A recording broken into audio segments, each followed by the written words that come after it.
Alaikum. Today we will discuss book exercise numerical of chapter chemical equilibrium.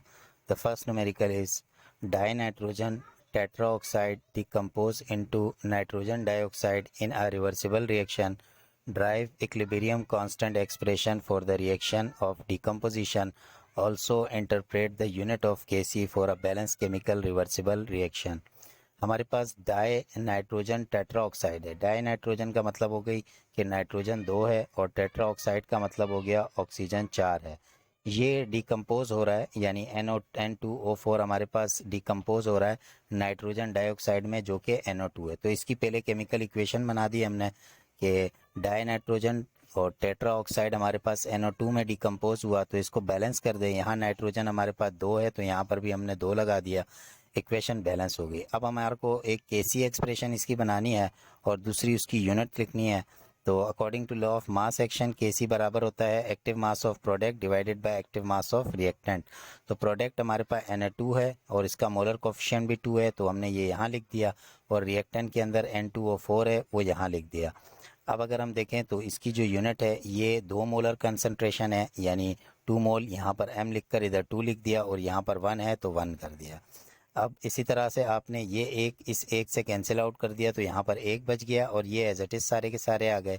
ये आपके पास केसी की expression है और एम जो है आपके पास वो मोल पर डीएम क्यूब है, जिसको हम इस तरह भी लिख सकते हैं और इस तरह भी लिख सकते हैं। तो ये हमारे पास आ गई केसी की एक्सप्रेशन और उसकी यूनिट। इसी तरह हमारे पास सेकेंड न्यूमेरिकल है और सेकेंड न्यूमेरिकल के अंदर हमारे पास फॉस्फोरस पेंटाक्लोराइड, फॉस्फोरस ट्राइक्लोराइड और chlorine gas at equilibrium at 500 Kelvin in closed container and their concentration are this, this and this। हमारे पास 3 दिए गए हैं, एक ये और एक ये, जिसमें हमारे पास इनकी कंसंट्रेशन यहाँ तीनों की गिवन है। एक 0.8 10⁻⁻3, एक 1.2 10⁻⁻3 और एक 1.2 10⁻⁻3 यहाँ पर भी। ये हमारे को कंसंट्रेशन गिवन है। हमारे को कैलकुलेट करनी है केसी की वैल्यू विद यूनिट, यानी हमारे को केसी की वैल्यू भी फाइंड आउट करनी है और यूनिट भी। तो सबसे पहले हम इसका डेटा बना लेते हैं और डेटा के अंदर हमारे पास फॉस्फोरस पेंटाक्लोराइड का जो एक्टिव मास है वो लिख दिया हमने, फॉस्फोरस ट्राइक्लोराइड का जो एक्टिव मास है वो लिख दिया और क्लोरीन गैस का एक्टिव मास लिख दिया। और रिक्वायर्ड में हमारे को केसी मालूम करना है। तो सबसे पहले हम इसकी इक्वेशन बना लेंगे और इक्वेशन बनाने के लिए सबसे पहले ये जो फॉस्फोरस पेंटाक्लोराइड है ये डिकम्पोज हो रहा है हमारे पास फॉस्फोरस ट्राइक्लोराइड और क्लोरीन गैस में। और इसके बाद इसको चेक भी कर लें कि ये बैलेंस है या नहीं। तो फॉस्फोरस एक है, क्लोरीन इस साइड पर 5 है और इस साइड पर भी 5 है, तो बैलेंस है। इसके बाद आप केसी की एक्सप्रेशन लिख दें जो प्रोडक्ट डिवाइडेड बाय रिएक्टेंट है, और प्रोडक्ट आपके पास 2 हैं, एक ये और एक ये।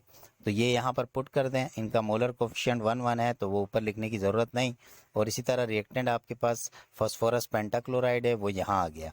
अब इसकी यूनिट के लिए ये 1 मोलर है और ये दूसरा वाला भी 1 मोलर है, तो 1 ये 2 मोलर हो गया और इसी तरह से ये 1 मोलर है। अब नीचे इनकी जो एक्टिव मास आपको दिए हुए थे वो यहाँ पर पुट कर दें। सारों के तीनों के एक्टिव मास हमने यहाँ पुट कर दिया। यहाँ 1m से 1m कैंसिल करें, जस्ट ऊपर 1m बच जाएगा। अब इसकी ज़रा अर्थमेटिक की तरफ आते हैं हम, और अर्थमेटिक के अंदर सबसे पहले हमारे पास जो है ये 1.2 को जो है हम इस 1.2 से इंटू करेंगे। तो 1.2 को जब हम 1.2 से इंटू करेंगे तो हमारे पास 1.44 आ जाएगा।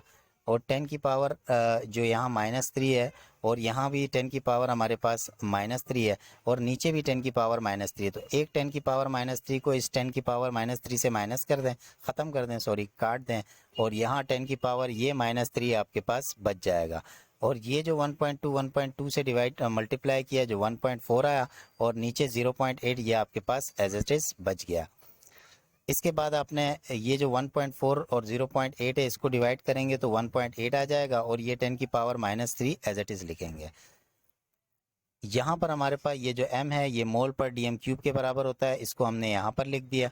और 1.8 मल्टीप्लाई 10⁻³ अगर हमें इस 10⁻³ को ख़त्म करना है तो हमें पता था माइनस का मतलब डिवाइड करें, 3 का मतलब 1 के साथ 3 जीरो है, यानी 1.8 को 1000 से डिवाइड कर दें तो आपके पास 0.0018 इसका केसी का आंसर आ जाएगा। और इसकी ये unit mole dot DM cube -3 आपके पास आ जाएगी। इसी तरह हमारे पास थर्ड न्यूमेरिकल है, और थर्ड न्यूमेरिकल के अंदर वैल्यू ऑफ के सी हमारे को गिवन है 1 मल्टीप्लाई 10⁻⁻⁴ इस रिएक्शन के लिए। और मोलर कंसंट्रेशन हाइड्रोजन आयोडाइड की भी हमारे को गिवन है, और हाइड्रोजन गैस की भी हमें गिवन है, और आयोडीन की भी गिवन है। और हमें प्रिडिक्ट करना है डायरेक्शन ऑफ रिएक्शन। तो जैसा कि हमने पीछे इसके कॉन्सेप्ट में पढ़े थे कि डायरेक्शन ऑफ रिएक्शन मालूम करने के लिए हमें क्यूसी फाइंड आउट करना होता है, और उस क्यूसी की वैल्यू को इस केसी की वैल्यू के साथ हमारे को कंपेयर करना होता है, फिर उसके बाद हम उसकी डायरेक्शन बता सकते हैं। अब ये क्यूसी भी जो है वो रेशो है प्रोडक्ट का रिएक्टेंट के साथ इस मूवमेंट पे, जब हमारे को ये वाली इन्होंने कंसंट्रेशन दी हुई है। तो सबसे पहले डेटा बना लें, HI की कंसंट्रेशन, H2 की कंसंट्रेशन और I2 की कंसंट्रेशन, और KC हमें गिवन है। QC हमने फाइंड आउट करना है, और डायरेक्शन ऑफ रिएक्शन QC से ही फाइंड आउट होगी, तो इसलिए वो भी हमने फाइंड आउट करनी है। तो सबसे पहले इक्वेशन लिख दें।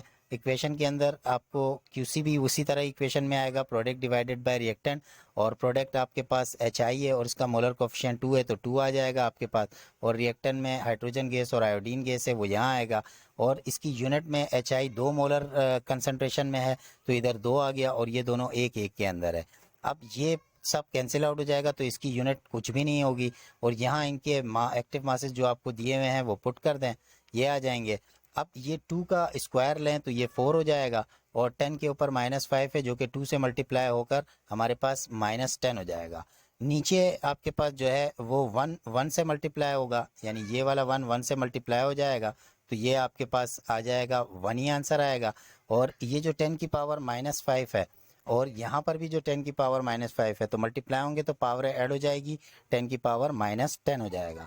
इसी तरह ये 10 की पावर -10 से ये कैंसिल आउट हो जाएगा, और 4/1 हमारे पास बचेगा, जो कि हमारे पास 4 के बराबर है। तो QC की वैल्यू हमारे पास 4 के बराबर आ गई। और कहते हैं कि अब आपके पास रिजल्ट के अंदर QC अगर ग्रेटर देन हो KC से, तो the reaction will go backward. तो डायरेक्शन ऑफ रिएक्शन हमारे पास क्या हो गई कि रिएक्शन जो है वो बैकवर्ड मूव कर रहा है, और इसका मतलब ये है कि हमारे पास जो प्रोडक्ट कंसंट्रेशन है वो कम हो रही है। तो उम्मीद है कि आपको ये तमाम न्यूमेरिकल समझ में आ गए होंगे। अस्सलामु अलैकुम।